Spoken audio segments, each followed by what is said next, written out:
Jonas peut être considéré le plus grand évangéliste de l'Ancien Testament. Il a réussi à évangéliser tout un royaume en peu plus d'un mois et a atteint toutes les classes sociales, y compris le roi. Mais le plus impressionnant dans cette histoire est que Jonas n'était pas heureux avec l'événement. Au contraire, après son effort missionnaire de succès, il était déçu avec la conversion des Ninivites. Au premier verset du chapitre 4, nous lisons « Cela déplut fort à Jonas et il fut irrité. Il implora l'Éternel et il dit « Ah, Éternel, n'est-ce pas ce que je disais quand j'étais encore dans mon pays? C'est ce que je voulais prévenir en fuyant à Tarsis.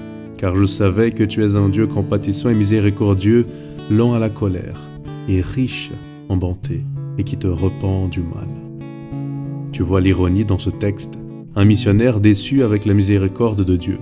Le texte révèle que Jonas ne voulait pas prêcher à Ninive car il savait que Dieu était capable de pardonner même ses ennemis.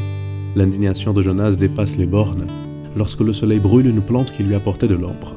Révolté, il demande à Dieu de lui ôter la vie car il était déçu avec la mort de la plante. Au dernier verset, Dieu l'appelle vers une réflexion profonde. Écoute. Et l'Éternel dit « Tu as pitié du ricin qui ne t'a coûté aucune peine et que tu n'as pas fait croître, qui est né dans une nuit et qui a péri dans une nuit, et moi, je n'aurai pas pitié de Ninive, la grande ville dans laquelle se trouvent plus de 120 000 hommes qui ne savent pas distinguer leur droite de leur gauche et des animaux en grand nombre. » Le livre de Jonas est un des seuls de la Bible qui termine avec une question. C'est une question ouverte pour que le lecteur puisse donner sa réponse. Elle nous invite à réfléchir sur l'ironie que souvent nous aimons les choses et méprisons les personnes.